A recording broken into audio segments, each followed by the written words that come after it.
नमस्कार विद्यार्थी मित्रांनो, स्वागत आहे आपल्या यूट्यूब चॅनल ज्याचं नाव आहे मोहित मोटिवेटेड एक्झाम चॅनल। आज आपण बघणार आहोत शिक्षक भरतीबद्दल आलेली एक नवीन अपडेट। ती अपडेट कोणती आहे चला तर मग सुरुवात करूया व्हिडिओला। अपडेट अशी आहे, राज्यभरात लवकरच शिक्षक भरती, उमेदवारांची प्रतीक्षा संपणार, रिक्त पदे नोंदवण्यास सुरुवात। राज्यातील शिक्षक भरतीची प्रतीक्षा करणाऱ्या लाखो उमेदवारांची प्रतीक्षा संपणार आहे।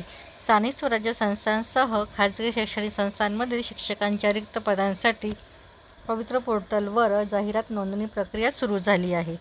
त्यानुसार 1 ते 31 मे या कालावधीत शाळांच्या व्यवस्थापकांना शाळांमध्ये रिक्त पदांची जाहिरात प्रसिद्ध करण्याची मुदत शिक्षण विभागाने दिली आहे। शिक्षक अभियोग्यता व बुद्धिमत्ता चाचणी ही परीक्षा गेल्या वर्षी पार पडली होती। या परीक्षेसाठी 2,28,000 उमेदवारांनी नोंदणी केली होती, तर 2,11,308 उमेदवार प्रत्यक्ष परीक्षेस उपस्थित होते। त्यातील 1,70,108 उमेदवारांनी स्वप्रमाणपत्रे पूर्ण केली आहेत। शैक्षणिक वर्ष 2025-26 या अखेरपर्यंत म्हणजेच मे 2026 पर्यंत रिक्त होणारी संभाव्य पदे विचारात घेऊन ही भरती केली जाणार आहे। व्यवस्थापकांना एकूण रिक्त पदांच्या 80% मर्यादेतच मागणी नोंदवावी लागणार आहे। तर 1ली ते 12वी पर्यंतची पदे भरणार।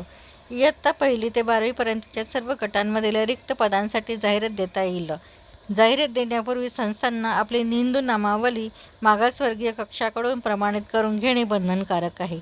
रिक्त पदांची माहिती भरल्यानंतर ती संबंधित शिक्षणाधिकारी किंवा विभागीय शिक्षण उपसंचालक यांनी मान्यता दिल्यानंतरच जाहिरात जनरेट होईल। तर ही होती शिक्षक भरतीबद्दल आलेली एक मेगा अपडेट। अशाच नवीन अपडेट बघण्यासाठी व्हिडिओला लाईक करा, कमेंट्स करा, जास्तीत जास्त व्हिडिओ शेअर करा आणि चॅनलवर जर नवीन असाल तर चॅनलला सबस्क्राईब करायला विसरू नका।